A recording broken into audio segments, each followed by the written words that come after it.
Hello and welcome to Season 5, Episode 13 of Unlimited Opinions. I'm Adam Bishop, I'm Mark Bishop. and we are, of course, reading Tolkien Dogmatics, Theology Through Mythology with the Maker of Middle-earth by Dr. Austin Freeman. This will be the last chapter in this season, because this is the last chapter of the book, talking about last things, lots of stuff about death and heaven and purgatory and what happens at the end of our lives. And we do have a big announcement, I guess we should mention. We'll be bringing on our first ever guest onto Unlimited Opinions. A very high-profile guest. The author of this book has, for some reason, decided that he was willing to come on this podcast, and we'll be asking him some questions. So we'll be recording that in a couple weeks, just about from today, and that'll be released a little bit after that. So stay tuned for the first ever guest episode of Unlimited Opinions. It'll be exciting. I'm debating whether or not we should just make it like a sandbagging, like we just started insulting him. I think that's a terrible idea. Make him instantly regret. Be careful what you say right now. This episode's going to come out before we interview him, so don't like scare him away. make him regret coming onto this little listen to podcast. But no, I'm excited. I think it's great, and he's obviously somebody that's a Tolkien aficionado, and yeah, I'm looking forward to it. Now every time you know what, and I haven't even looked up the books for next season, but even. I've been thinking about topics, but now if he follows through on this, we can for future seasons we can say we have a podcast that after we get through the analysis of the book, we interview the author because we've done it. We can say, yes, exactly. Yeah, that's what we do. Of course, don't you want to participate? now we have to select live authors. Well, I think all of the authors that we've had have been alive. Joseph Campbell. Oh, well, Joseph Campbell, yeah. Well, he's not alive anymore. But that was more of a transcript of an interview, though. So that wasn't really like a book. Because I think all the others, I think Anthony Kenny, although because that was our season 1 with the history of Western philosophy. I think he's very old, but I think he is still alive. Mm-hmm. I don't think he'll come on our podcast, though, unfortunately. I didn't ask, but I highly doubt it. Yeah, well, now that we have a precedent, we should go back. Yeah. Now that we might have a precedent in the future, let's clarify that. It still has not happened. It's still just planned to happen. If he's not busy that day, he may sign on. He's like, oh, we're gonna walk the dog instead. Like that. I think that would be the highest priority. Talking this podcast is agreed, or walk the dog. Okay. I don't know. All right, so let's talk about the last things. And boy, the last things covered a lot of stuff. I thought. So, do you have any initial thoughts other than you loved the chapter? Well, I love the chapter. I just want to get that out there. I thought it was a great chapter. No, but I like how he presents it. I mean, it's very big topics, like you said. Death and purgatory and heaven, and what happens after we die and things like that. So I think he did a good job, especially talking about how Tolkien's views changed over time. When we're talking like in that section about death being a gift, and I think he Dr. Freeman did a very good job of explaining okay, here's what he thought at this point, this moved to this point, trying to keep his views like more orthodox as he sort of aged. You look confused. No, I don't know. I don't know if I would say he was just trying to keep his views more orthodox. Well, yeah. I mean, but his views, they became more orthodox, meaning more in line with the official Catholic teaching. Yes. Sorry. Not that he was. What do you think? I mean, I don't know that he so. consciously thought, "Oh, I have to get in line." Yeah. No, I agree. That's not what I intended to say. His views just did become more orthodox. What did you think before we began with the summary? It was fine. I read most of it poolside on the evening of a conference I went to at the Lake of the Ozarks this weekend. And it was very pleasant. The sun was going down, and I'm on this little lawn chair until a family of little kids came in and started splashing around and got my book wet. So that is unfortunate. That's unfortunate. But they were very nice kids, and I was too close to the pool. So it did not ruin the book. But that's good. It ruined my experience. But I just thought I'd share that. Yes, that's a good anecdote. Thank you for sharing. You're welcome. All right. So no, I enjoyed it. Big subjects and important philosophical discussion, and it's very informative of what Tolkien believed, and got me thinking about those subjects too, which is always, a good thing getting from a book. It was easy to read, again, well written by the author. So I've said that all along, but I get the criticism. When we were talking offline, weren't we? Or we were talking offline about, was that before or after we started recording, about that he had been on the Babylon Bee podcast? Yes, that was offline. That being the author, and some people like on Twitter, because everybody has to say something negative, we're somewhat critical because Tolkien didn't, expressly said he's not making this as an allegory of Christian beliefs, and so, of course, that was my criticism of him too. But I think as the book goes forward, he seems to acknowledge it more. Don't you think? I mean, it seems like a little bit of different tone from the beginning, or maybe I'm just reading it differently.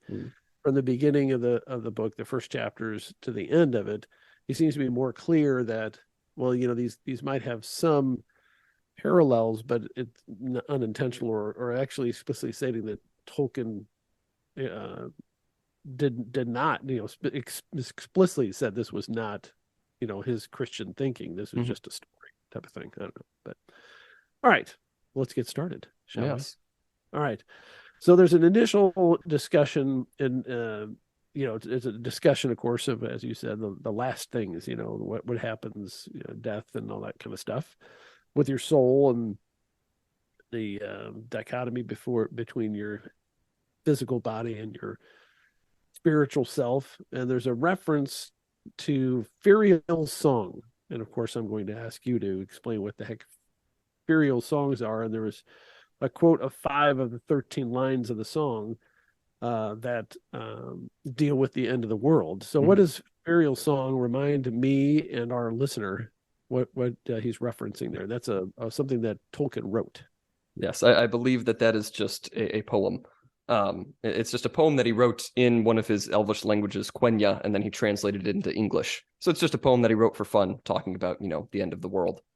So he wrote them originally in the Elvish and then translated them to English? Sometimes, yes. Because, well, Tolkien had this whole thing about, like, really the sound and the art of language itself. So he really believed that there was something really beautiful about stringing together, certain words just for, like, the pure, like, aesthetic appeal. He's got, like, a quote about that, about, like, the word, like, cellar door. Like he's like, that is one of the most beautiful sounding words, but it means the most mundane thing. And so a lot of the time when he was writing these things, and he sort of made this Quenya language sort of more beautiful than is practical for a language, if that makes sense. Like this wouldn't be a language that would have actually developed in any, like, spoken, culture, but he made it, sound pretty, for the purpose of making art with it. They say that rock and roll doesn't sound good in any other language other than English. Interesting. Because if you have Japanese singers singing Japanese, not singing English, it's going to sound funny. And that was like in the Scorpions, who was a super rock band of the 80s, they were German, and they were singing English songs. And I don't know if this was just a fable or a story or something, but if I remember correctly, they didn't really even know what they were singing. Yeah, that happens. They wrote the songs and they were singing them. Somebody wrote the lyrics for them, and they were singing them essentially phonetically with kind of thick accents. It's pretty interesting. They said English works better. And then, there's that one Italian. I was just about to mention that the Italian guy who made up that song that's just supposed to sound like English and doesn't mean anything. It's like a babble song, and it's a great song. It is. And it's because songs for a long period of time just sold so much better in English markets, and he was trying to specifically prove a point to Italian audiences that things would sell better if they sounded like English. But this has happened in multiple bands. The song Venus by Shocking Blue, I don't know if you've ever heard of it. It was a 60s song that was, like, super popular. It's like a chart topper.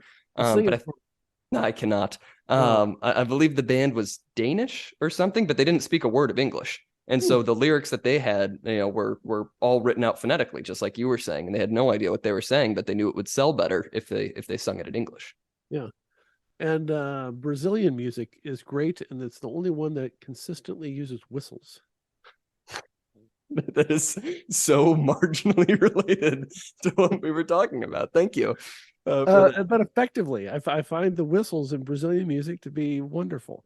There's a show on KDHX, which is a St. Louis community radio station, and they have all sorts of different stuff, as you know. I'm telling the listener. Yes, of course. But you can stream it. So it's 88.1 KDHX, and there's a Brazilian music show that is on, I forget which day of the week, but around the lunch hour. So as I'm driving to different things, that I pop on that show, and I'm always impressed with the excellent whistles. That's great. No, Brazilian music's good. I like Brazilian music. Great. Bossa Nova's great. Yeah. I don't know about bossa nova, but Brazilian music is great. Oh, that's okay. It's like All right. the biggest. So anyway, the Ferial song was talking about acknowledging death and the human yearning to leave the world. There's a reckoning and redemption, hopefully, at the end of it all, and that was just kind of that's as you said, a poem or whatever. There's kind of an intro, and it looks like the author really wanted to focus on three different writings of Tolkien, which was the debate of Finrod and Andreth, the statute of Finwë and Miriel, and Leaf by Niggle, which we've talked about a couple times. Yes, I have to read that, I guess, now. You do. I have a copy at home. You can dig through all the boxes of books that I brought home from college and find a copy of it and read that while I'm here in DC. I don't think I can lift them. I have them stored in the basement. Oh, that's good. Stacked up there. All right. So Tolkien's view of death, and is one of the most identifiable characteristics, and he in fact makes death a sort of defining trait of his fictional anthropology. I guess, is it fictional anthropology? I guess so. Yes, according to the author. And I don't know if I agree with the death being so important. Do you think it's that important? Because I think, I mean, clearly, like the damned, the men that were damned and the death and that kind of stuff, and there's a risk of death throughout, but very few characters are killed. I mean, there's a lot of people, a lot of elves and everybody else killed. But do you think death is really that important part of all his stories? It seems like creation and life and hope are more, but I don't know what he thoughts about death in the intro to that section. I mean, I'd say it's a very big thing in his writings, especially when you move away from The Hobbit and Lord of the Rings and go like to the Silmarillion. I think it plays more of a role there, and in his other, essays that he's written, which we're going to talk about later with the debate of Finrod and Andreth and the statute of Firiel, or Finwë and Miriel, and things like that. But no, I do think death is pretty prominent. I mean, you have like that whole sequence. I mean, Theoden, I think is one of the best characters to look at that, because the first time we meet Theoden, pretty early on, he's mourning the death of his son. That he was, in that weird sort of fugue state, and he didn't really know what was going on. He wakes up and realizes his son has died, and you have that whole sequence. No father should have to bury his child and stuff like that. And then he ends up dying, and you have the whole exchange with him and Eowyn, and how that passes on.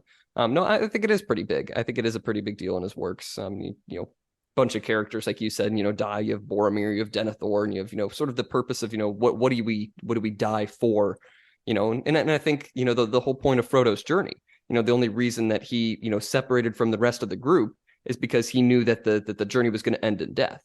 He thought that he was going to end by dying, and that was the only way to complete the mission. I stand corrected. Thank you. Make an excellent point. I appreciate that.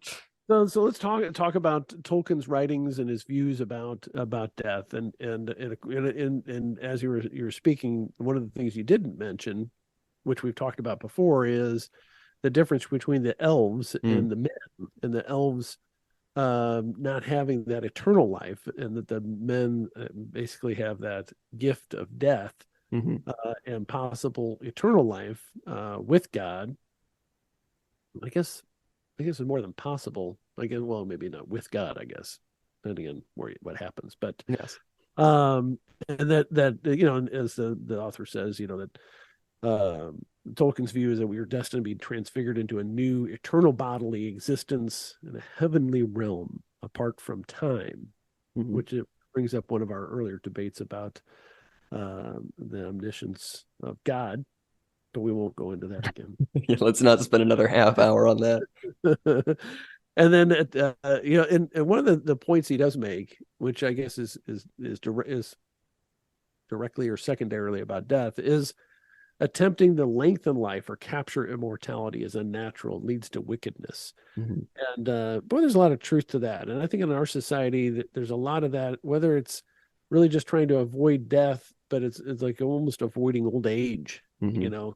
like they used to say like 40 is the new 20. Now it's like 60 is the new 20. I don't know, these people are doing. And in our society, there's no, there's very little just accepting maturity and that process of Mhm. slowly fading off into death. Yeah, that's uplifting.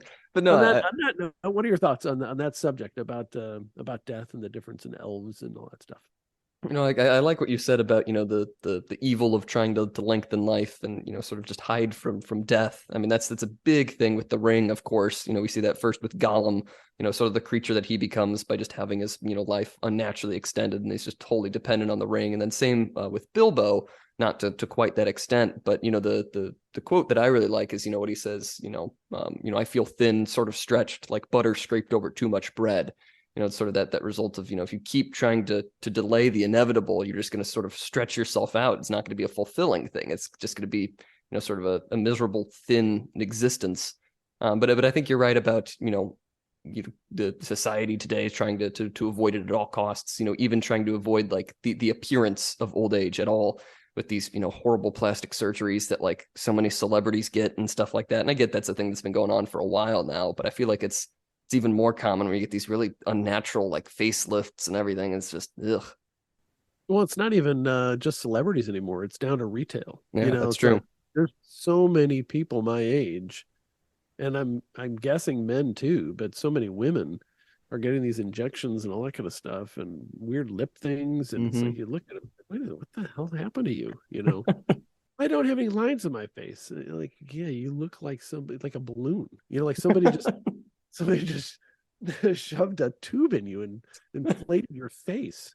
That's I don't know. exactly what happened. You look so much better. Oh, you look, the girl. Oh, you look great. You don't see any of those crow's feet. I'm like, the crow's feet. It's kind of funny. I'm going off topic, Mm-hmm. but as you get older, it's like there are different things that are attractive. Like, I can appreciate like a 20-year-old woman being, very attractive, but I'm not attracted to them like I Sure. was when I was in my 20s. I think that's healthy. Mm-hmm. Hope that's normal. But I would have found a 40 or 50-year-old woman probably gross in my 20s, but I don't find them gross now. Hmm. I feel like that is how it's supposed to be. I feel like we Yeah, shouldn't be like, yeah. it must be natural. But all these women think that men want a 40-something-year-old or 50-something-year-old woman without creases by their eyes or creases by their lips. It's like, no, you look like a freak. So anyway, but it's part of that theme that Mm-hmm. like you don't have, you're trying to not be subject to the natural physical process of life and eventually death. Yes. And whatever you pump into you, it's not going to Yeah. long term do a very good job. And you think that people of my generation would pay attention to the warning that was Melanie Griffith. She was a famous actress, very, Mm. very beautiful. And she was like, had this girl next door look about her, very popular actress. And she had some work done. And it was like, holy smokes. And then I think that one was a warning to all women. And the other one was, what's her name? Or her name escapes me. She'd played the lead in Dirty Dancing, Jennifer Oh. Grey. Mm. And she had a very unique, attractive face. Mm-hmm. But she had, I guess, I didn't really think of it at the time. I just thought she was really cute. But I guess she had a prominent nose. And she got her nose fixed, so to speak. And now she looks like every other actress. And she's had a career after that. but she doesn't look like the same person just by having Interesting. surgery on her nose. And you could look her up after the podcast. And it was a completely different look, and then she just looked like everybody else. And it was like so stupid. But I don't know if she regrets it. Well, we I mean, just lost our. She's still pretty. I'm not saying she's ugly. I mean, it was whatever surgeon did a good job, but she's nothing like she was before. So I was about to say we've lost our plastic surgeon audience by bashing on plastic surgery. They're all gone. They're not listening anymore, which is unfortunate. Oh, that's all right. They're all freaks anyway. Who makes a living on that? Giving false hope to otherwise mediocre looking people. Fair enough. Getting back to the book, I thought this was an important point that Tolkien's view on death and dying and his writings had a lot to do with the fact that he had witnessed a lot of death. And I think we underestimate how terrible World War I was for those that survived it, because it was just wholesale slaughter, and it was a combination of the mechanized killing and the old view of honor and fighting for your country, and the almost disregard of the value of the individual soldiers' lives on the part of the generals and leaders, and just throwing people at machine gun nests and the trench warfare. It's just horrible. And it's no wonder that people were pacifist for so long, and it's no wonder that they waited so long to take on Nazi Germany, because my God. Well, it was such a shift from, the old style of warfares right at that time, when it's like you still sort of had the idea of, okay, now we all line up in a row and shoot our guns at each other at the same time as, tanks are developing. And by the end of the war, you have airplanes and stuff and mustard gas and all this horrible, tools of war. So it's like at that weird stage where, some of your generals are like, no, we have to face them, in this way, in this regimented way, or else it won't be, real warfare. While at the same time, thousands and thousands and thousands of people are dying. It's a horrible war. And I'm interested in how Tolkien's views on this subject, death and dying and morality, after having been involved in World War I, are so much different than the writings of like Hemingway, who I think he had experiences. Do you have experiences in World War I, or is it just the Spanish Civil War? It might have just been Spanish Civil War. I'm trying to remember his age, but and the writers after that period of time, that became more cynical, more atheist. Because I think I understand why people would not believe in God after seeing all that. But anyways, let's go back to the book. I'm sorry to have kind of gone on those sidetracks, but I thought they were interesting. So as you mentioned, the author talks about how Tolkien's view became a more orthodox understanding as far as death, specifically the next section, the gift of death. And initially, do I get it correctly? Initially, he thought of it more as articulated that death was really a gift to men, different than, even in his writings, especially about the elves. The elves, were kind of cursed to live extremely long lives, but then didn't have this kind of afterlife or this relationship with God. But men were able to leave the world and be ordered with heaven. What are your thoughts about that discussion, and then how he developed over time? Well, it's it's not really a gift. It could also be sorrowful and difficult, especially for the people left behind. What are your thoughts? Yeah, because I think the view that he eventually ended up coming to was the same view as the Catholic Church, as we mentioned earlier. And death physically separates the body and soul, which goes against the original plan, because originally, I think he says it early in the chapter, humans were supposed to be assumed like Mary. They would go up, body and soul directly up to heaven. Mary's the only one who actually succeeded in that, since original sin and everything like that.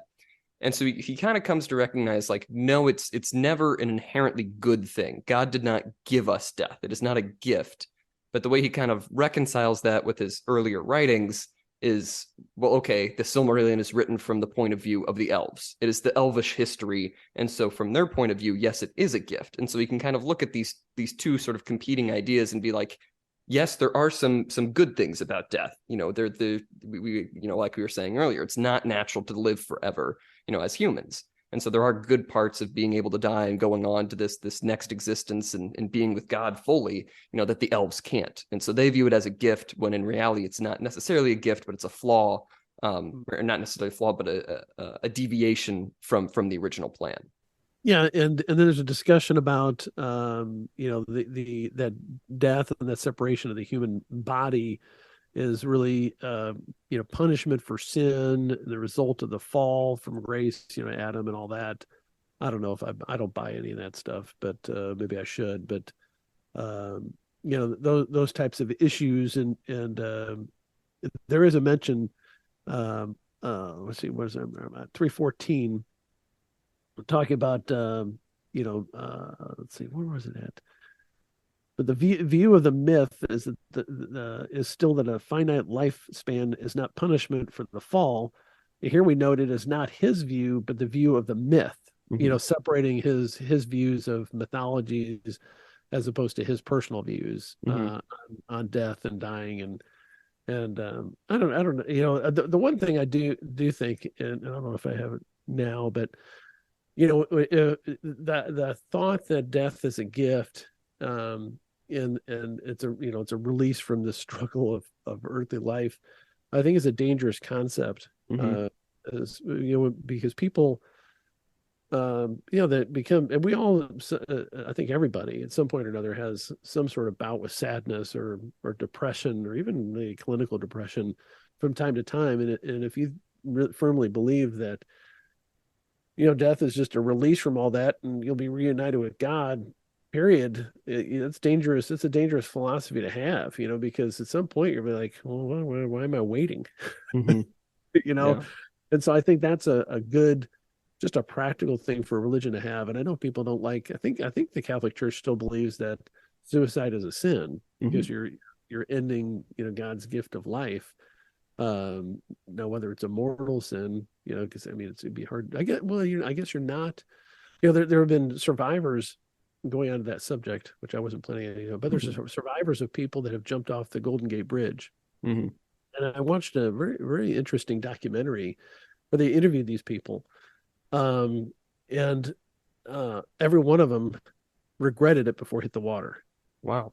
Which is maybe have something to do with the fact that after they hit the water, they actually tried to, get some air. Because I guess if you didn't regret it, maybe you just kind of lay there or something. But of course, they suffered injuries. It's a long drop, broken legs, that kind of thing. But some of them survived, and I just think that's just, I guess, as I was thinking, well, if you do that, you do your last act, which would be a bad thing to do if it's a bad thing to do. But I guess there's always a chance that you can feel bad for it or whatever. But it's a tough subject, and so I don't view death as a gift. I view death as a natural part of it. Like taxes, you can't avoid it. True, very true. Any thoughts on that rather sad subject? Yeah, it is kind of a bleak subject. But no, I agree with what you're saying, that we shouldn't focus on death too much, as a good thing. Like, I think good things can come out of death, if that makes sense, but death itself is not good. I think it is a good thing that we are able to go on to something else. Yes. I think that is a good, but death itself as the method of doing that is not. Yes, I agree. Yeah, and I think, and there's a good section, in sort of the story of Numenor that I think kind of touches on this, and it's briefly mentioned in the Lord of the Rings, of sort of, how the people came to be this way, the men of Gondor and such. But there was a point in time when you were building bigger halls and stuff for the tombs of their ancestors, rather than, the actual people living, amongst them. It became sort of this, because it was combined with this fear of death. They always wanted to prolong their lives, and then when people finally did die, it was this whole to do, and they had to build big temples and stuff, and it was the big mansions of the dead, essentially, that nobody could use. It's just a resting place. Right. It reminds me of two things. One, the story of Moses when he opens the grain bins, in contravention to the law at the time, which they were for the gods. They had he was using it to feed the slaves so he get more productivity out of them. But so that reminds me of that, but also reminds me of all this contemporary focus on like removing old statues and doing things with regard to people in history, which, okay, it's all well and good for some of them. But, like for Civil War generals, I get that. Okay. They were traitors. But there seems to be so much of a focus on that and not on actually doing anything about today, about improving today. And of course, their argument was, well, we're improving it by removing these old vestiges or whatever. But it's a similar kind of thing, building temples for those that have passed rather than focusing on the future or the present. Interesting. All right. So moving on to the statute of Finwë and Muriel, grappling with the problem. And I think the problem is gift or punishment, right? Whether the death is a gift or whether it's a punishment for past sins or the fall. And this discussion in this writing is a struggle between the two perspectives on death. And it's given in a narrative form in the short tales, the statute of Finwë and Muriel, and the debate of Finrod and Andrath. And there's a discussion. I don't know how much you want me to go into this, but we're going to mispronounce it. But Ayule wonders whether Muriel's death did not come from sin, but from a strain of birthing one so great as Fionor, whoever that is. Perhaps a development unforeseen by the Valar. Ulmo denies this death as evil, and though God may bring good from evil. So there's a discussion about, kind of like what you're talking about, that there could be some incidental good from it, especially if you give your life for a good cause and it's necessary and all that kind of stuff. Any thoughts about that? Yeah, to kind of explain what the statute of Finwë and Muriel is so Feanor, Muriel's son, she died in childbirth to birth, Feanor. And he was the one who went on to make the Silmarils, the main, MacGuffin of the Silmarillion, essentially caused, untold death and destruction and people competing over them later on. But essentially the problem of Finwë and Muriel was Muriel. So the elves can reincarnate, they can come back. And it's kind of a elvish marriage is you're supposed to stay with the person who you're with, essentially, one marriage. And so when she died, she did not want to come back. She did not want to be reincarnated and sort of enter the world again. And so Finwë wanted to remarry. And so it's really the essay that he's talking about here is this weird mix of like philosophy and like the legal theory of Middle Earth in a way of, when is it permissible to remarry? Can Finwë do this? Can Muriel, stay, or is that sort of an injustice to nature itself? Which is interesting. It's complex and strange that he spent so much time writing about it, but it's a fascinating read.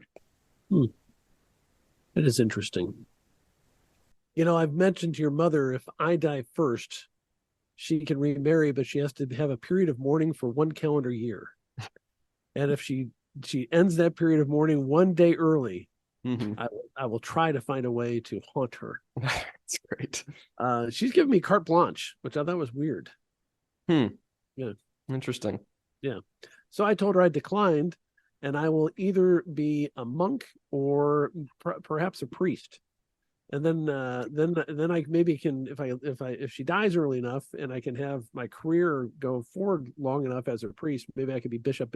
Yeah, there you go. That's set your sights high. That's ridiculous. Who knows? I could be Pope. Yeah, maybe. Pope Bishop the First. I don't think that'll happen. I hate to break it to you. Really? Why not? I think you've defamed the Pope many times on this podcast.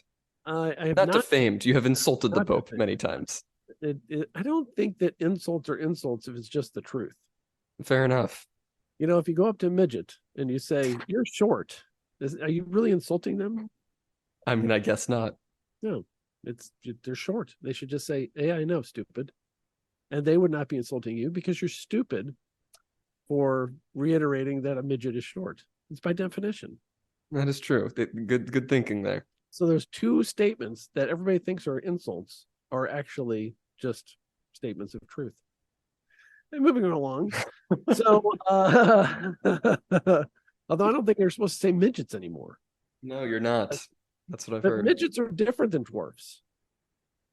I guess you're supposed to call them all little people, but that's not as specific as midgets. Do you know that the midgets are different than dwarves? I did not know that. I thought it was just two terms for the same No, Same thing. midgets are like little people, like little humans. Not they're all humans, but they're like they're, they're like proportionate. Dwarves, how is it? You look it up, but there is a difference between a dwarf and a midget. A I did midget not is know that. like a very tiny, not tiny, but a very small human. Not you know what I'm saying. Yes, I I don't mean to understand. say that they're not human. I mean that I'm going to stop digging this hole because I've offended me at this point. With Yeah, my you're right. The main difference between dwarf and midget is that the term dwarf refers to any adult human below the height of 58 inches with abnormal bodily proportions, right, whereas a midget refers to tiny individuals with well-proportioned body parts. I that's did right. not know that. Huh. I thought that the terms were one and the same. No, of course not. Yeah. Uh, Interesting. yeah. But you're not supposed to say that stuff anymore. No, you're not. I don't know why, because it's too descriptive. I don't know. I mean, it's not like they don't know that they're little, you know. Why is it better to call them little people? What? Obviously you're little. You're a little. That's not descriptive enough. You're a midget. I'm also opposed to not using the word retarded. Yes, But I'm aware of that one. different sometimes. I mean, it is. Yes, It is what that it that is. is true. That is true. That is a fact. All right, moving along. I've now offended everyone, and hopefully our author is not going to back out on participating in this. Hopefully, he didn't listen to this episode. Maybe we can just cut that out. Because I understand the criticism of those terms, and I get it because you're generally you're making derogatory comments about somebody who doesn't have those characteristics as if they're less of a person with those characteristics. Yes. That's the objection, and I agree Yes. with. So you shouldn't kill it on. Never mind. I think it's good if we stop there. I'll just get us. Let's get back to the book. It has nothing to do with our topic. So how much do we want to talk about the debate with Manway and all that about? Well, there's a discussion of God would not desire to use an evil thing as an instrument of benevolence. Mm-hmm. He's the Lord of all and uses all things to his ultimate good and purpose, and his ultimate good purposes, including, I guess, death.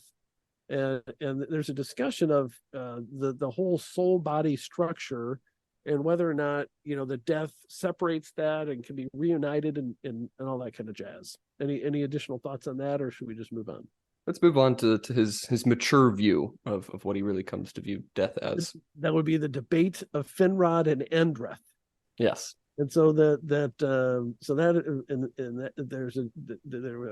Finrod, the elf, takes what we call the gift view, while Andreth, the woman, takes the curse view, meaning that death is a curse, but Finrod, who is the elf, says it's a gift. Death is a gift. Andreth says it's a curse. So Finrod, who details the earlier gift view, body and mind are united like a house and its dweller, as he describes, the soul and the body, I guess the dweller in the house, right? The soul, the dweller, yes, the house, the body. And then, he talks about, the discussion about at the end of the times the elves will cease to exist and have no rumor of hope as men do. Mm-hmm. I like that description. It is kind of a rumor of a hope that we have a life after this one. It's like, did you hear that rumor? Some of us go to heaven. Really? Where'd you hear from? I don't know. I read it in this book, but who wrote the book? I don't know. We think God had something to do with it. Isn't it really what it is? I love that turn of phrase. Yeah, no, it's good. It's good because it's never going to be 100% confirmed. Like it's an impossible thing to confirm. Yeah, it's a reliable rumor. Yeah, pretty sure that rumor is true. But anyway, so Finrod argues that death is therefore a part of nature, and though men are children of God and their death therefore more tragic, it just is natural. And then he continues. Let's see where I want to skip to. There's a question here: how can a mind or soul be a mere guest destined for eternity if it is ordained habitation is inextricably tied to a perishable world? Which is a good question. So so he concludes that the body too must be immortal. Mhm. And there is some discussion about all this being raised from the dead and all that kind of stuff after, in Revelations, isn't it? I believe so. And so then Andreth answers, not so. Um, she outlines the cursed position that men's short lives are the result of Satan's malice, and it's a result of the fall. And humans were not made for death by God. Instead, it was imposed upon us. And it does not matter whether one is wise or wicked. Death comes for all alike. That sounds like a good argument that there's a curse. And then there's at this point the dialogue moves to the final solution. I don't like the doom associated with that one. The turn of phrase there is unfortunate. Enrod surmises if death is unnatural and the body is an innate part of the human being, then this must entail that the soul has the power to uplift the body into a new mode of existence in eternity. But ultimately, it seems like they came to an understanding they can't find the answers in a marred world in any case, but they each take comfort from the hope that God will not abandon them, which is good. And even if humans invent elves and fountains of youth to escape from death, then elves may invent the idea of the gift as an escape from the deathlessness. I thought that was a pretty interesting concept. So what are your thoughts about all this? I think I had another quote I wanted to say that the conclusion of their discussion, whether death is a penalty or a gift, may depend on whether such a gift is accepted. Submission to the will of God transforms the curse of death into an opportunity for hope, while clinging to life in rebellion against God ends in despair. This we can guess is likely close to Tolkien's own mature view of death. I don't know why we're guessing about such things, but what are your thoughts about that whole discussion? I thought I did a good job of summarizing it. You did. It's been a while since I've read that, the debate of Finrod and Andreth, but it's very good. It's been some years since I've read the original. I need to reread it again. But no, I like the discussion there, and I really do like the conclusion. Like I think it is helpful to look at death as a gift in a way, but only if you've lived a good life. It is definitely a gift to be able to go to God, but it's not a gift if you have not lived a life such that you can go to God. It is the opposite. It is the ultimate curse, essentially, to be separated from the physical world that you've sort of bound yourself to by living a life not pursuing God. So it depends on what you do throughout your life. But I do like the idea of death as a gift in a way. Yes. Yeah. And then the next section, which is hope, which is the great antidote to suicide. That is true. I think that is the one thing. If you have hope, you're not gonna. But it's the hopelessness of it. I think that's the real risk, and I think that's really what a lot of what's going on in our society now that's wrong is the hopelessness is a key to it. And I think especially with our youth, it's like, well, they don't believe in God, they don't believe in religion generally. Paint with a broad brush, and the economics of the situation aren't great for the generation behind us. Although there's a lot of wealth, there's a lot of stuff, but what's the real hope for goodness in the world? And I think that's one reason why they're like, we got to fight the Nazis. Okay, well, go back to the 1940s. But I think that's why there's a lot of made up controversies and we're oppressed and we're victims, because you have to have something to believe in, some hope to aspire to greatness. But anyway, so I think even though you corrected me about the theme of death is important, but I think you're right. I think hope is in fact the main theme of Tolkien's writings. I think I would agree. I would agree with you there. And maybe it's like maybe a one and then two or something.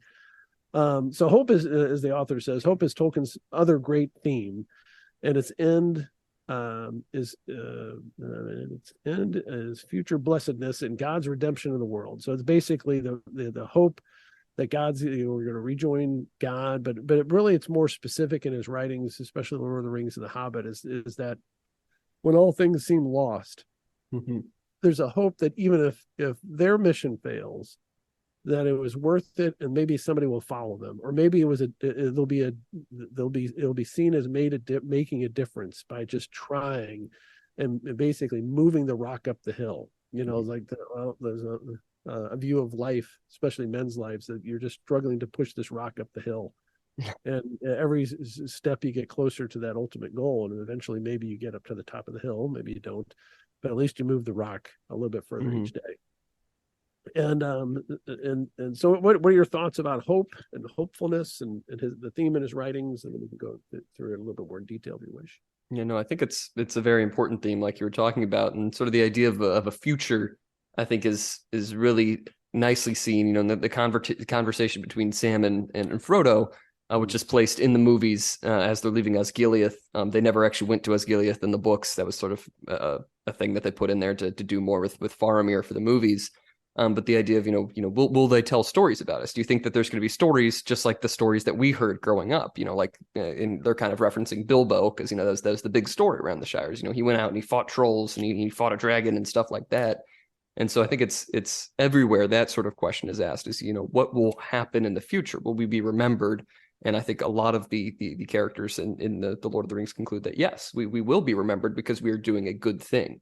So, as long as we are doing a good thing, the future will be kind to us. There is hope for the future even after we're long gone. Yeah. And then there's a kind of a brief discussion about the hope for people that live before knowledge of Jesus Christ. And as an author, I guess Tolkien, he's quoting Tolkien, I think, where he says, but before Christ, death is the reason why Tolkien's characters may only operate in the realm of hope without guarantees. So like there's a mention of Beowulf dies full of sorrow and fear of God's wrath. But there's the hope that there may be some higher power without having knowledge of God and the redemption and all that kind of stuff. Which is the next section, hope without guarantees, a pre-Christian faith in Middle Earth. And there's a discussion about this hope is the most beautiful of all the virtues of God's children, says Manway in the writing. And there's a discussion I thought you'd like where the Elvish word Estel is specifically hope or trust in God, that is religious faith. And the elves' views on that. What are your thoughts about that? Did you pick up the linguistics reference there? Yes, I did. And I think another important note is that was Aragorn's childhood name when he was growing up in Rivendell, is he was known as Estelle. And that came to be like his sort of kingly name in a way, the thing that he held very close to himself, because, he was hope. That is who he was. That's sort of who his character is for the race of men in Middle Earth. He's the hope for the United Kingdom and to finally defeat, Sauron and everything like that. So I think, that notion that there is such a specific word for it, for that, hope in God, I think says a lot about Tolkien, as a linguist and as an author. Mm-hmm. And then there's a discussion of Denethor's finally, you mentioned this earlier, Denethor's final hopeless suicide attempt at it was a successful attempt in the movie, at least, flying off the top of the building or whatever. Yes. And Gandalf explicitly tying such despair to heathenism and satanic domination. And a lot of that, the loss of hope, and it's a loss of will, loss of like your soul almost. And mentioning that Pippin, being the servant for Denethor, however, when he falls at the battle before the Black Gates, accepts death with a laugh. For him, it is an escape from doubt, care, and fear, which is a powerful thought. That if you believe or it's coming, but to accept it without fear and doubt that you've done the right thing and you're going on to a better life, which you'd hope you'd have that feeling. Yeah, the parallels between Denethor and Pippin, I think, are very interesting throughout the Lord of the Rings, because they're both in a very similar spot by the Return of the King. Because the reason that Denethor was going so crazy was because he had looked into his own Palantir and he had seen, Sauron's plans. And then by the time they're actually on his doorstep, he burns himself alive because he thinks his son's dead and there's no hope, like we were talking about. In the books, he doesn't actually run and jump off the edge of the city. He just burns himself like the heathen kings of old, I think he says, at least in the movies. There'll be no long sleep and things like that. And Pippin at this point has also seen Sauron. He's looked into the Palantir that they got from Saruman and Orthanc. And so instead of him, completely despairing, he volunteers his service to Denethor and to serve the people of Gondor, while Denethor is literally, sitting and paying no attention to his men and stuff like that. And by the time the battle comes around, again, he's given up all hope. And Pippin is on the front lines, and he eventually saves Faramir from being burned by his awful dad. So I think it is really neat that he points out the parallels there between, Denethor being hopeless and burning himself, and Pippin, thinking that he's died and laughing. Mm-hmm. And then there's a mention of like Sam's seeing a star high above the clouds, even in Mordor, giving him some hope that he can realize that this is just a small temporary event in world history essentially, and it frees him from the fear of death and acceptance of that there's something more going on than just his pain and suffering at that point in time. Yes. Which reminds me of a very pretty. Have you ever seen Forrest Gump? I've seen parts of it. I don't think I've seen the full movie. So we gotta add that to the list of the book movies you need to see. But there's a scene where he's talking about his. He did a tour in Vietnam. The character, yes. And he's talking about how the experience was, and he mentions some days it rained and rained, other days he looked up and he's describing the stars above, and it's the brightest stars you've ever seen, because he's of course in the middle of the jungle. There's no obstructions or anything, and I think he looked up at the stars, and then I think the girl he liked, who was a terrible person, a terrible character. Yeah, I know that much. And I think she was looking up the stars too, somewhere else from where she was, or anyways, it was kind of a neat common thing that they're both looking up at similar stars on the opposite sides of the earth. But in any event, so I mean, I think that was kind of a neat scene, where Sam is realizing, there's more to this. It's not just all fire and brimstone over here in Mordor. There's more to go on in the world, and something good may come of all this. So then there's a talk about Aragorn being like the Aragorn escaped the world of the fall, because I guess you'll have to tell me about this. So did Aragorn actually determine the date that he dies? Like when he he had the grace to depart of a time of his choosing, and Arwen described it as a bitter gift indeed. What is that talking about?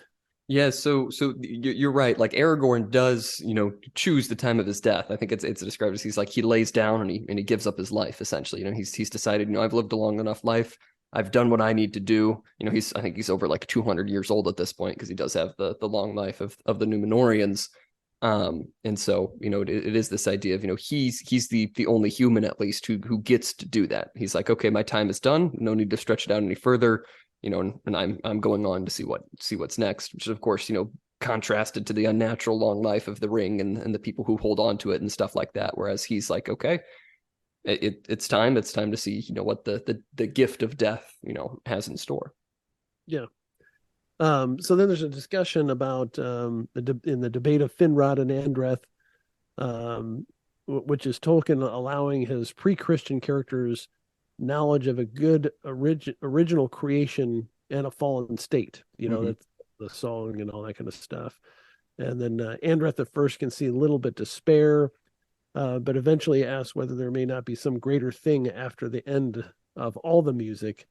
And kind of a discussion of that, that there's a good creator type of entity, I guess, even in his fictional characters, even if it's a pre-Christian, and it also has the same theme of a fall and death and all that stuff. Any thoughts on that? Nope. I think you covered that pretty good. Let's move on to the end of the world. Oh, you want me to skip? I had other things I was going to say, but that's all right. It wasn't interesting. Okay, end of the world. First comes Arda Unmarred. Yes. Right, and then there's Arda Marred, and there's Arda Healed. Yes. Which is really like ages or periods of time in this fictional mythological world, correct? Yes, pretty much. I mean, it's roughly equated, with pre-fall, post-fall, essentially. In that, Arda unmarred is, how the world. Arda is just the word for the world, essentially. How the world should have been. And then, of course, you have the discord of Morgoth, and then his horrible, awful things that he does. And now we're living in this marred world, and that's basically the entirety of the physical existence on Middle Earth, all the way up through the Lord of the Rings. And then there's this notion that eventually, Eru's going to come back, and there's going to be a new world, and that's going to be how it was supposed to be in his original plan. Basically, what we see in Revelation, there'll be a new heaven and a new earth and a new Jerusalem and things like that. And so Arda unmarred actually exists in the mind of God, as Tolkien evidently says, just as the author can revisit previous chapters of his or her book, but is inaccessible to the characters within the tale, which I think is an interesting way to look at life. Like God, knew what the story was, or what the intention of the story was, but the characters would never know that. True. Yeah. But there's a discussion of this fictional world that the end of Marred will be catastrophic, much like, I guess, the Revelations. And the end of the world is a single chord played by God. Evidently, he's like a guitarist.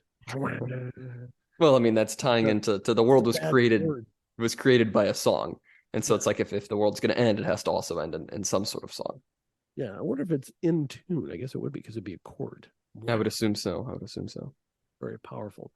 And then there's a discussion about Christopher Tolkien pointing out the tripart division of purgatory, hell, and heaven, and in the Book of the Lost Tales.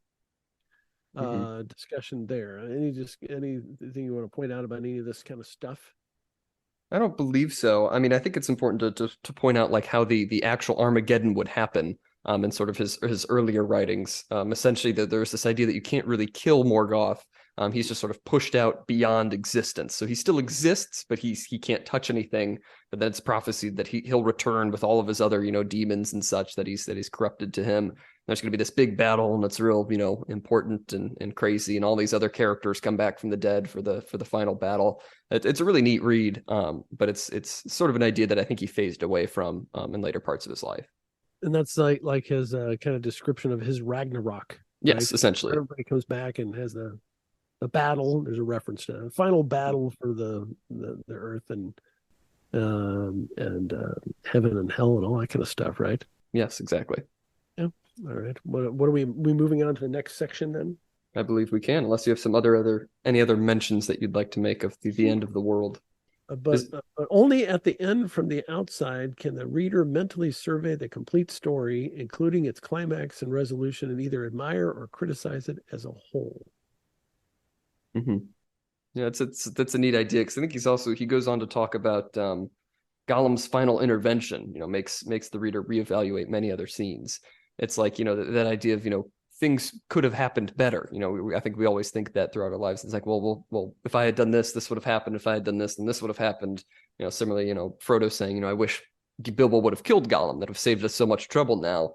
But in reality, when we're looking at the end, it's like, okay, now we can see the full story. Now we see, things played out as they should have, and things worked out. And, I think the point that he's making there is, there is a point to the end of the world. Yes, it's awful and horrible, and there'll be all kinds of terrible things happening. But at some point, the story does have to end to be able to appreciate the whole story. We can't judge it from right now because it's not over yet.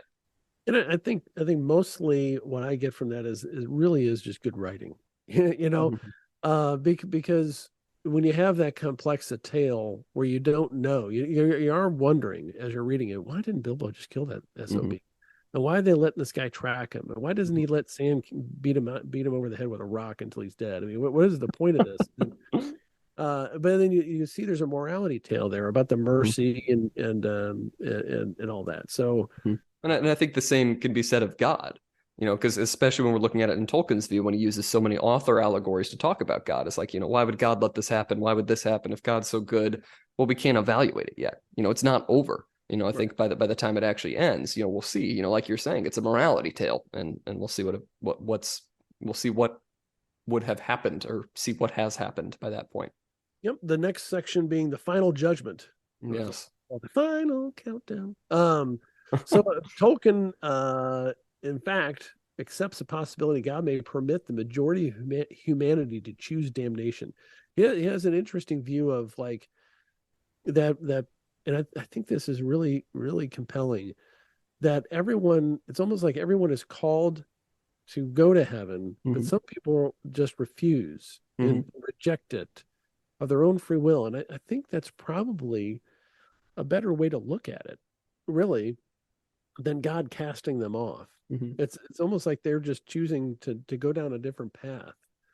What are your thoughts of that? Hmm. You know, No, they're choosing damnation for themselves, that they're usurping his judgment, his authority, and they're just saying, "The hell with you! I refuse to go along with that." no, I definitely agree with that. And I've had this conversation with some of my friends who are Protestant and lean more towards Calvinism than I would, of course. But the idea there's a lot of that in a lot of the other Christian faiths of that. Well, some people are saved and some people aren't, and that's just according to God's will. Um, yes, kind of, I suppose, but it's something that you have to choose, right? And it's that idea of the gift, right? I think the gift of heaven is offered to everybody, regardless of who you are. It's not, some people are never, God doesn't choose who he's giving the gift to. We just have to choose if we're going to take it from him, if that makes sense. Right. And of course we don't know, but this kind of gives me a little bit more hope that there's not just like a ledger. You know, Hmm. like if I happen to die when my ledger is in the negative, then I'm screwed. But if I do a Yeah. whole bunch of good things the last few years, maybe I've made up for it. But this is a little bit different theory, then I almost have to choose to reject him Mm. being God in a way. Of course in my acts and deeds and all that kind of stuff, but it gives me a little bit more hope. Mm. And Yes. I would think it would give more hope to people who have done really bad things before. Hmm. That you can really believe in forgiveness if the default is you're going to be accepted if you just choose to be accepted. You Yeah. know, Yeah, it's like if there is a ledger, it's written in pencil and not pen. It's not if you do so many things, then you're just automatically on the naughty list and you can't take your name off of it. And I don't think there really is a ledger at all. But I think if there is, then your name can be erased if you just choose to take the gift again. yeah. Well, I think what I'm saying is that there under this theory, I never really thought it through. Maybe there's no ledger at all. Hmm. Maybe there's not a scorekeeper. It's like, okay, you're making, of course, you're making choices over your lifetime, but ultimately, you're either choosing to be with God and choose God or not. Well, I think this also goes back to our, of course, long-running debate is, there is no throughout your life for God, if that makes sense. Because, especially from my point of view with God being outside of time, it's not necessarily, okay, here at this moment you are doing this and this and this, and it's leading up like a point on a scale. It's again what we were just talking about the ending. The ending has to happen to evaluate the thing as a whole.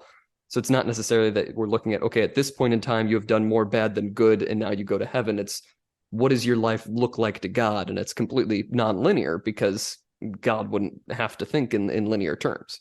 Yeah, interesting. Yeah, and then when he references some things in Tolkien's writings, which I think were really kind of poignant. Talking about when Saruman, who's chosen to reject God and goodness and just be evil, when he dies, he just dissolves into nothing. He Mm-hmm. actually just ceases to exist. But Galadriel, I guess Galadriel had a history of bad things or rejecting God. I think Mm-hmm. if that is that correct, or rejecting the song or doing her own thing or something like that. Essentially, yes, that goes back to the Silmarillion when she chose to leave the Undying Lands, with her family that was going over in pursuit of the Silmarils, and they'll curse the gods and everything like that. She wasn't 100% involved, but she did eventually, leave heaven essentially as Oh, I it is. saw that on the Amazon thing where she jumped off the boat, right? That's what we're talking about. Ugh, no, it is not. Do not bring the Rings of But Power into this podcast. It's an awful show. but she anyway, the point of the story is that she had some bad choices, I guess. Yes. But she gains admission to the Undying Lands as a reward for her resistance to Sauron, rejecting the ring when she was tempted, and her victory over that temptation, and she was essentially healed by that hope Mhm. and that victory. Yes. Yes. So next section is the next logical section, hell. All right. Mhm. What is hell? Is there hell? The author leads us off. Nobody enjoys thinking about the eternal punishment of the wicked. And I have written in my margins, well, I don't know. I figured you were going to say that. Nobody enjoys thinking about eternal punishment of the wicked. I think Nobody normal. Oh, all right. What is normal? um let's see. What are Tolkien's views or his writings about this? Mhm. So the terrible realms of doom, full of agonizing fire, await those who refuse to repent in Christian theology, contrary to popular misconceptions. Hell is the place of God's judgment, not the kingdom of Satan's power. And that's an Mhm. important point. It's not like the heat miser and the freeze miser. Cold miser. Cold miser. Mhm. Cold miser. Yeah. It's a heat miser. I'm Mr. Cold miser. Cold miser. Yeah, I think it is. Not like they have their own little kingdoms Mhm. and Mother Nature. That's a pagan show. That's the only problem I have. It's a brilliant show. That was the Year Without Santa Claus, maybe. Year Without a Santa. Yeah, that's what it is. Very entertaining, great music. And I love those two characters, the fighting Mhm. brothers. They remind me of your brothers Jonah and Eli. Yes, that's fair. I'll mention that to them later today. They really what reminds me of them. Have you ever seen Ocean's 11? I have not. Oh my God, Maybe I have. That's where they're ripping off a casino. Yes, I It's a have Jordan seen that. movie, Yes. and there's two brothers that are like the tech guys, and Yeah, I know what you're talking about. And they're always like in the van. they're always Yeah. bickering about nothing. They're just bickering just to bicker, and they won't stop bickering.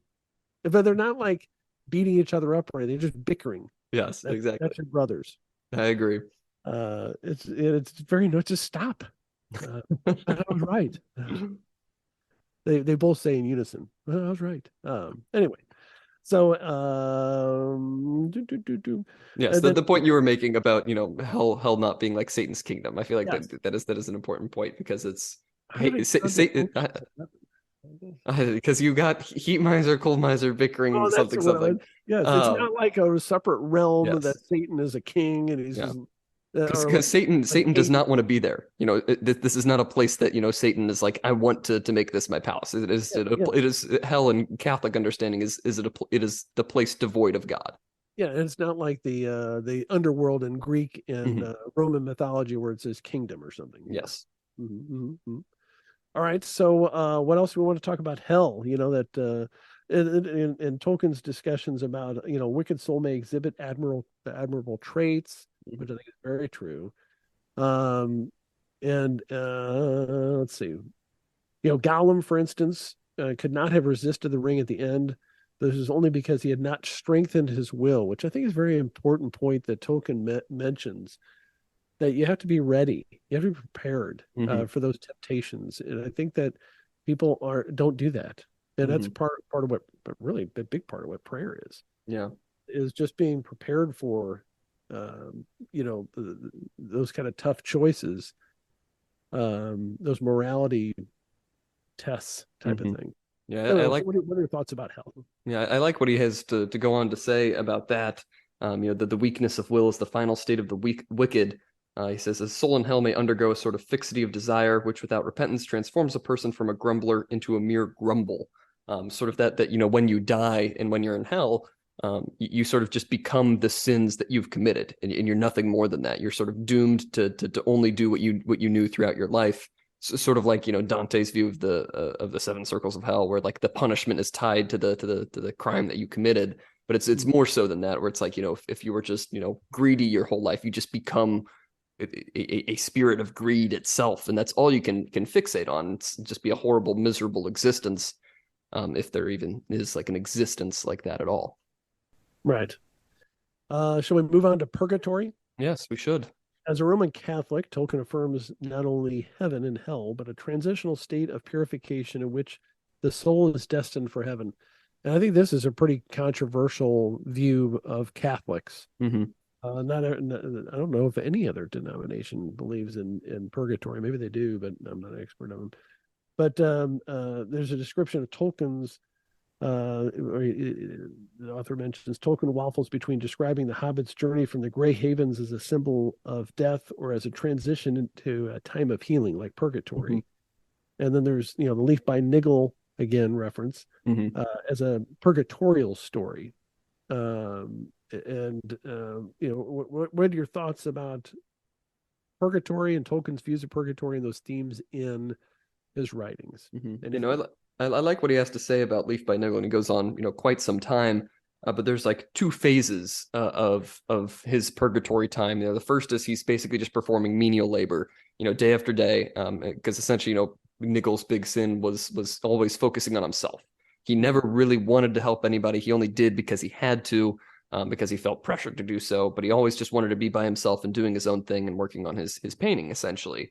And so when he first, in this allegory, he goes to like the workhouse, which he said, kind of feels like a hospital, and they have him like digging trenches, and just moving stuff around, just general menial labor. And then once he kind of comes to enjoy that to an extent. He enjoys, being the guy who's helping out the other people at this facility. He's doing the work, so other people don't have to. And from there, then he can move on to what he's always wanted to do in this sort of other stage of purgatory, which is, be in his own world. And it's there, and he's with somebody. He gets to explore it by himself for a little bit. And then he realizes, well, I'm lonely. And then his old neighbor, his old man that he always had to help and delayed his work, then comes to be with him, and he realizes, sort of the importance of having that company, and they build this world together. Because then it's like this phase of first you have to recognize the importance of helping other people, and then you actually have to work with somebody to create something. And he works with his old friend, and they sort of fill out this world and things like that, and they explore it, and they build a house. And then Niggle gets to move on to beyond. He's learned how to work with people, and he's learned how to create something with somebody, and then he goes on to whatever's next. Yeah. Um, any other thoughts about purgatory? Should we move on? We can move on to heaven. Heaven. Well, let's hope so. Eventually. I don't really have a whole lot about the heaven. What do I have in here? Glimpses of heaven and Pearl. Obviously Tolkien believes in the heaven. Yes, of course.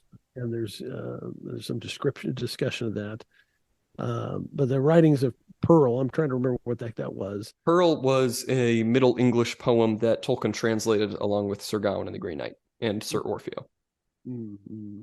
And that was a story essentially it was a story of like a father losing his daughter is sort of what the agreed, meaning of that poem is, and sort of a representation of that. Right. And then there's like a discussion of, as the author says, but rather than mourn, the maiden reminds her father of theological truth. She is redeemed, saved, a queen in heaven, and part of the holy host of the 144,000 that follow the Lamb, Jesus Christ. So that, some religions believe, I think there's only 144,000 of us that are going to go right to heaven. Yeah, because I think that is the number that's given in Revelations, and I think the point about that is, a lot of ancient authors and things like that would give such, hyper exaggerated, specific numbers to just enumerate, okay, this is a very big amount. It's going to be a big amount of people who are in heaven, not necessarily literally 144,000. Yeah, I don't think they had the same concept of like infinity. Not that they would say infinity, because that's not the point. The point is it's a big but limited number. Yeah, and that's a big question with Herodotus. I'm kind of going off topic here, but we read some Herodotus in my Greek literature class. But he would always give very, very exact numbers of like huge armies down to the singular number. Right. He'd be like, okay, there were always, impossible numbers anyways. There were 1,543,000, 722,001 Persians at this battle. And it's like, okay, sure, Herodotus. I think you counted them all by hand there. But it's that idea of, this is a specific number, and it's sort of meant to show, okay, this is just a big amount of things. Right. Yeah, I was trying to remember the reference to Herodotus, because I've read some history of Greek battles and that kind of stuff, and they always disclaimer, well, Herodotus said this, but everybody knows it's like, well, he's just saying that the forces were mismatched. And yes. One had a lot more than the other, and you just put it in specific numbers. Anyway, so what else do we want to talk about? Heaven. There's that discussion. Oh yeah, there's a long quote. There's a long quote of an eagle, the Revelation, the Reign of Aragorn section, when he writes of an eagle that sings a hymn over the rescued city of Minas Tirith, and they quote it in full with biblical allusions footnoted.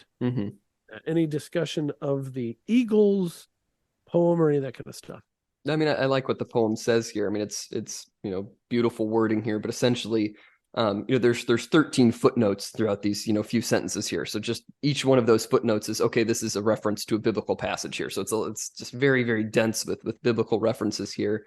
It's in the shadow departed and the sun was unveiled and light leaped forth and the waters of Anduin shone like silver, et cetera, et cetera. But it's like this idea of sort of, victory, the black gate is broken, your king hath passed through and he is victorious. The day is saved and sort of the world is bright and new again. And sort of that idea of again that new heavens and the new earth of the world is renewed and there'll be a new time of peace and happiness, and that's sort of what heaven will be. It is an entirely new place, that we'll be going to. It's this new existence, this new bright, eternal shining existence. Mm-hmm. And then we have your favorite word from the book, eucatastrophe. Eucatastrophe. So we return to Tolkien's brilliant neologism. Eucatastrophe, the sudden turn that brings a piercing joy. And this happens because, as we note in chapter 1, is a glimpse of ultimate truth. And there's a discussion on the next page. A Christian joy produces tears because it comes from the moments when joy and sorrow are united and reconciled. And that's a beautiful view of it, of joy. That's so true. I mean, when you're really contentedly happy, it's usually in those circumstances where, the happiness and sadness join up, and you experience something beyond, a different kind of joy. Don't you think? I agree. I definitely agree. What are your thoughts about that? Heaven, final eucatastrophe, and joyful experience. I like the notion of eucatastrophe. Like you said, I do like the word. The word that Tolkien created there, but I think it's very true, and I think it goes back to what we were talking about, is death as a gift and things like that, and that it is this complete turnaround. You die, and that is one of the worst things that can happen to you. Your body and soul are separated, but then hopefully, well, I guess a lot of people will go through purgatory, of course, but heaven is that final turn. It's at that moment of everything is awful because it's the end of your physical existence. It is the end of your life, and then only through then can you get to this ultimate existence, which is union with God, and you get to be with God fully in heaven. So it's that very sudden turn, that shift from the absolute worst to the absolute best. It's sort of that disaster in disguise. Yep. All right. So that's pretty much the end of that chapter. Yes, it is. End of the book. Yes. A lot of footnotes. Yes, I think there are over 100 pages of footnotes. I believe there might be of glossary and index and stuff. Yeah. Okay. So what are your thoughts about this chapter, the book, the author? Final thoughts. I mean, I'm sure this comes as a surprise, but I really liked it. I really liked the chapter. I really liked the book. I really liked the author. I think Austin Freeman did a fantastic job in sort of pulling together all of the various writings of Tolkien and sort of compiling them into something that makes sense and something that is logical and tracks to the conclusions that he sets out. And it isn't just him, inserting his own thoughts. I've been listening to a couple other podcasts that he's been on. And one of the points that I think he really hammers home, and he mentions pretty extensively in the introduction, if you remember that long ago, is, he doesn't agree on all these theological principles. He's not a Catholic himself, but you wouldn't know it, because it is so apart from Freeman himself. It's not, okay, here's what I want Tolkien to say here. It's, okay, here's what I have found throughout Tolkien's writings that points to this conclusion. Because if he had it his way, I'm sure he would have changed some things. Like, I don't think he's Catholic. He probably, if he wanted Tolkien to mirror what he thinks, there would have been no section on purgatory in this book. But he sees this, he sees, especially, with Leaf by Niggle being essentially a purgatory story, he has to mention it. This is what Tolkien believed. Let's put it forward and let me back it up with evidence here and all these, hundreds and hundreds and hundreds of footnotes, very well researched, of course. But I think he does an excellent job. And I think it was an excellent book. Definitely one of my favorites that we've covered on the podcast. Right up there. So, yes. Well, how many do we have? We have 5? Five. Is that right? This is 5. So how do you rank this one? I would rate this one number 1, I think. Really? Up there. I think either that or tied with Joseph Campbell, The Power of Myth. Yeah. Fascinating. What do you think? What are your final thoughts on Tolkien Dogmatics? Well, the author is not Catholic, so nobody's perfect. Well, You can mention that to him. You can mention how you are disappointed in his lack of Catholicism when we talk to him in a couple weeks. well, there's always hope. Uh, uh, now he's a talented writer, and this is a tough subject. And I don't know what the market is for this. I'm very impressed that he was able to get this published. Because I don't know who reads these. I would not have read this had you not suggested it. But having said all that, he's a talented writer. The subject is tough because it's two things. It's a part summary of Tolkien's writings, and then it's an analysis of the writings to talk about Tolkien's theology and how those two things, his writings and his theology, are intertwined and are related in his writings, mostly fictional writings. So it's a tough subject to write about, but it was easy to read. He's a talented and gifted writer, and so I appreciate that. And the subjects bring up a lot of interesting theological discussions, and so it was a good read. I enjoyed it. Nice. So it's so it's so specific. It is. Of a subject. So I'm wondering how many copies of this thing he sold, because You can ask him, I guess. how many people are really that much interested in Tolkien's theology. Yeah. But I hope a lot. Yeah. No, I mean, he is, I think I might have mentioned this to you, but there's sort of this idea of the two groups of people when you're sort of a teen or whatever, when you're reading fantasy books. You have the group of people who are like diehard Harry Potter fans, and they go on to be the left-wing blue-haired weirdos, and you have the diehard Tolkien fans who go on to be real traditional Catholics. And those are sort of the stereotypical two groups. And of course, don't mean to generalize that much. But it is this idea of, I think it is a difference in the fantasy genres there. But I think there is a lot of overlap between people who are very interested in Catholic theology and people who are very interested in Tolkien. I don't think there's a lot of overlap between people who are generally interested in Tolkien and like people who are very interested in theology, or people who are generally interested in theology and, things like that. Yeah. Well, I see a lot of parallels between Tolkien's works and the Harry Potter stuff. Well, of course. I see it more of as a dichotomy of those that were fans of Glee, who are the blue-haired weirdos, and everyone else. Those people, all those theater kids, what are destroying the world because we're letting them. But that's a whole different subject.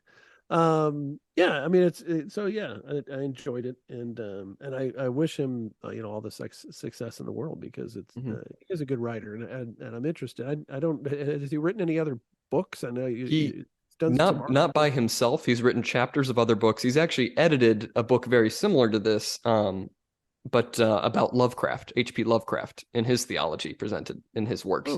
I think he wrote one of the chapters and then sort of helped edit the book, but I don't think he was the main author on that, but I could be wrong.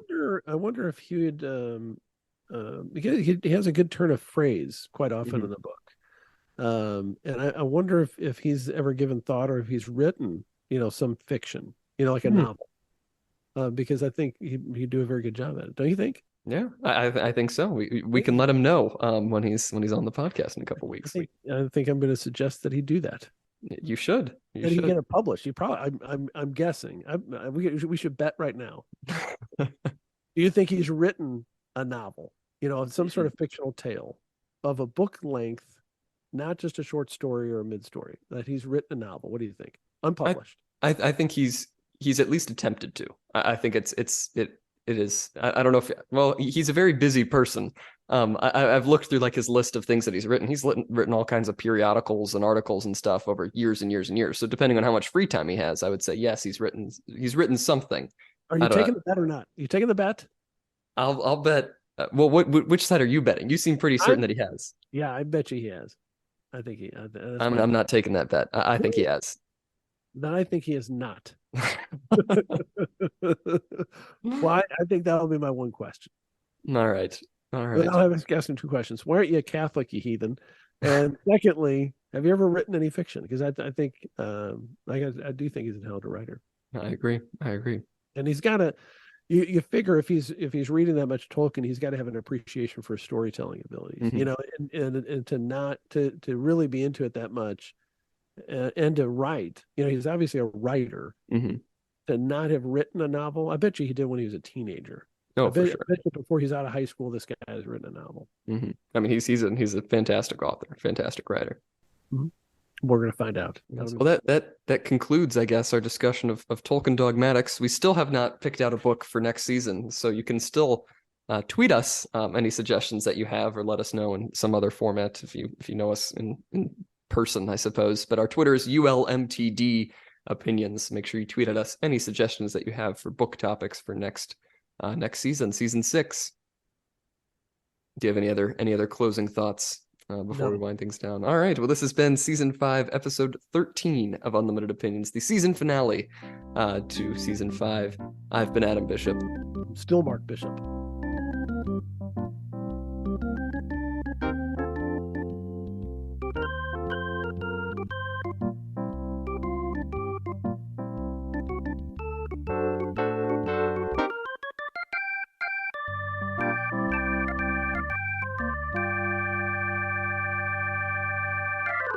All right. Any ideas for next season before we sign off that you've had? Has anything crossed your mind? I think the only thing I'm thinking of is and I'm not married to it, but I would like. Well, I guess there's really a subject that I'm interested in, and this would force me to study it. Mm, Is the history of the Catholic Church. I yeah. think that's a fascinating subject, but I don't know if it would work for us. I don't know. I'm open to really anything. Yeah. What are your Well, thoughts? Have you thought of anything, or have you been busy and stuff? not too much. No, I've been pretty busy, but we'll see. We'll see next We'll see week or what. so. We'll see what happens. We'll see what we come up with. We'll come up with I got, something. I'm going to try to look at books on that subject, Mm. and then maybe you can come up with something else that maybe interests you more or something. Sure. I don't know. Sure. We'll find out.